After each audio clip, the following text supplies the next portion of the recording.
Media మిత్రులకు print and electronic media photo video జర్నలిస్టులు అందరికీ నమస్కారం. గౌరవ మాజీ శాసనసభ్యులు జయంత్ రెడ్డి గారు, నరేంద్ర రెడ్డి గారు, జయపాల్ యాదవ్ గారు, మాజీ చైర్మన్ వెంకటేష్ రెడ్డి గారు, అందరికీ నమస్కారం.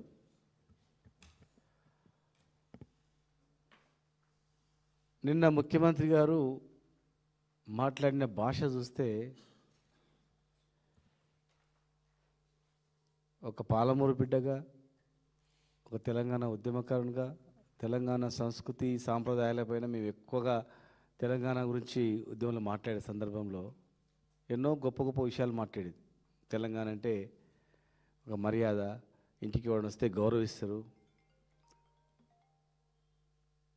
ఇంటికి ఎవరైనా వస్తే మంచిగా మాట్లాడతారు, ఒక సంస్కారం, పెద్దల కాళ్ళు మొక్కుతారు, ఇంటికి వచ్చిన వాళ్ళకు నీళ్ళు ఇస్తారు, కాళ్ళు కడుగుతారు, అటువంటి సాంప్రదాయాలు.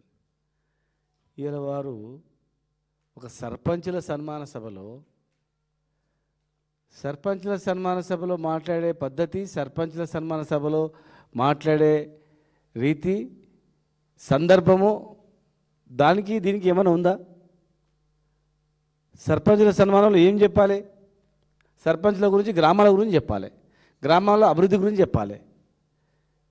గ్రామాల్లో కొట్లాడుకోకండి, ఓడిపోయిన వాళ్ళు గెలిచిన వాళ్ళు కలిసిమెలిసి ఉండండి, గ్రామ అభివృద్ధికి తోడ్పడండి, కన్న కష్టాలు పడి ఎంతోమంది చనిపోయి తెలంగాణ తెచ్చుకున్నాం, మరి తెలంగాణ వచ్చింది, వాళ్ళ పుణ్యాన్ని తెలంగాణ వచ్చింది, ఇలా అనుభవిస్తున్నాం, గ్రామాలు అభివృద్ధి చేసుకోవడం ఏమైనా సందేశం ఇస్తారు. కానీ అవేం బూతుపాట్లు. కేసీఆర్ గారు గెలిచిన తర్వాత గంగదేవపల్లికి వెళ్ళి గంగదేవపల్లిలో ఉన్నటువంటి గ్రామ సర్పంచ్ని ఆదర్శంగా తీసుకొని ఎట్లా డెవలప్ అయింది, అంతర్జాతీయ స్థాయిలో ఎట్లా ఇక్కడ గుర్తింపు వచ్చిందని, అన్ని గ్రామాలు ఎట్లా డెవలప్ చేయాలని ఆలోచన చేసాడు. అక్కడ 27 కమిటీలు వేసుకున్నాము, అట్లా డెవలప్ అయిందంటే అది నేర్చుకొని వచ్చి సర్పంచులకు ఒక మీటింగ్ పెట్టి ఏం చెప్పిండంటే, గంగదేవపల్లి లెక్క మీరు కూడా అవార్డులు తెచ్చుకోండి, గంగదేవపల్లిలో ఆదర్శంగా తీసుకోండి, ఇట్లా కమిటీలు వేసుకోండి, 6-7 కమిటీలు వేసుకొని, ఒక గ్రీన్ కమిటీ వేసుకోండి, ఒక వాటర్కు కమిటీ వేసుకోండి, పవర్కు కమిటీ వేసుకోండి, అగ్రికల్చర్కు కమిటీ వేసుకోండి చెప్పిండి. అట్లా చెప్పి గ్రామాల అభివృద్ధి చేసుకోవాలని చెప్పి ఇలా ఏ జిల్లాలు చూసినా ఒక 20 గ్రామాలకు అవార్డులు వచ్చేటివి. దేశవ్యాప్తంగా 20 గ్రామాలకు అవార్డులు ఇస్తే గవర్నమెంట్ ఆఫ్ ఇండియా 20కి 20 తెలంగాణలో వచ్చినాయి.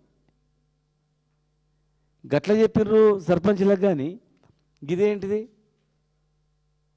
ఒక ముఖ్యమంత్రి అంటే జనరల్గా ఒక రాష్ట్రానికి ప్రథమ పౌరుడు, సర్పంచులు అంటే గ్రామానికి ప్రథమ పౌరులు.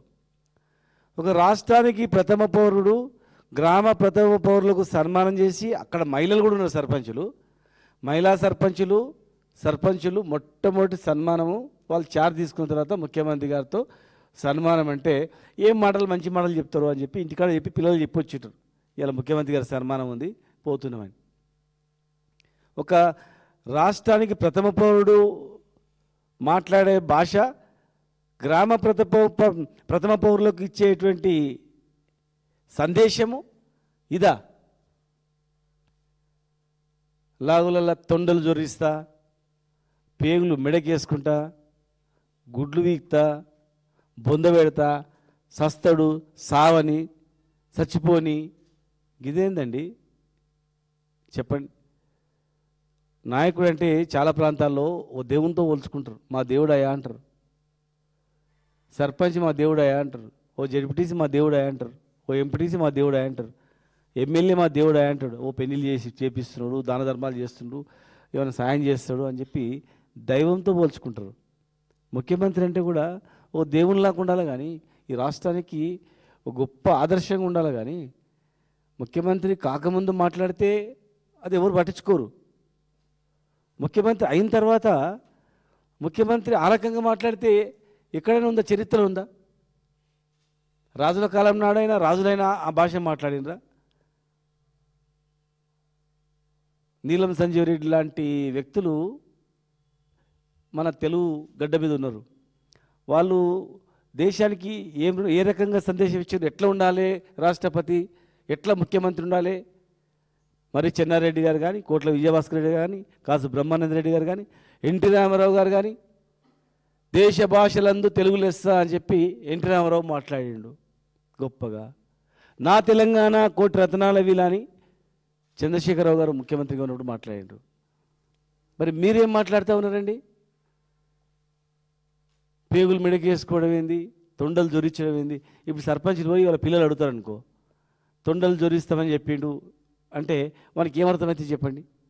ఖచ్చితంగా సర్పంచులు పిల్లలు అడుగుతారు, ఇంటి కుటుంబ సభ్యులు అడుగుతారు, ఊరులు అడుగుతారు, గ్రామాల్లో ఏం చెప్పిండే ముఖ్యమంత్రి గారు ఎన్ని పైలు ఇస్తానంటే ఏం చేయమన్నాడే చెప్తే తొండలు జొరియమన్నాడు, కేసీఆర్ గారిని సావమన్నాడు, కేసీఆర్ గారిని ఇంకా వాళ్ళని ఇట్లా అన్నాడు అని చెప్పుకుంటే అంటే పిల్లలకు నేర్పాల్సిందిదా? ఒక విద్యాశాఖ మంత్రి కూడా కదండి మీరు. ఒక విద్యాశాఖ మంత్రిగా పిల్లలకి ఇచ్చే సందేశం ఏంటి? ఒక రాష్ట్రానికి ఒక ప్రథమ పౌరుడిగా, ఒక ముఖ్యమంత్రిగా మీ బాధ్యత ఏంది? ఆలోచన చేయండి. ఒకసారి చరిత్ర చూడండి.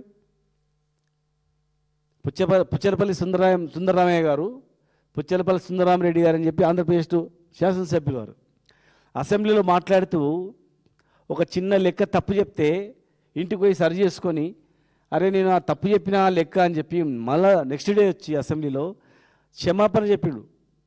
చూడండి ఒకసారి, క్షమాపణ చెప్పి నేను ఒక చిన్న తప్పు మాట్లాడినా, ఒక లెక్క తప్పు అయిందని చెప్పి క్షమించండి అని చెప్పి సభకు క్షమాపణ అడిగిండు. అప్పుడు విద్యాశాఖ మంత్రిగా ఉన్నటువంటి కేశవరావు గారు మళ్ళీ వాళ్ళ ఇంటికి వెళ్ళి నమస్కారం చేసేచ్చుడు, మీ సంస్కారం ఇంత గొప్పదయా అని. మరి అలాంటి కేశవరావు గారు ఇవాళ సలహాదారుగా ఉన్నారు ముఖ్యమంత్రి గారికి. మరి కనీసం కేశవరావు గారన్నా ముఖ్య సలహాదారుగా ఉన్నారు కదా, కేశవరావు గారన్నా సలహా చెప్పాలి కదా, అరే ఏంది ఇట్లా మాట్లాడుతున్నారు, మాట్లాడొద్దని.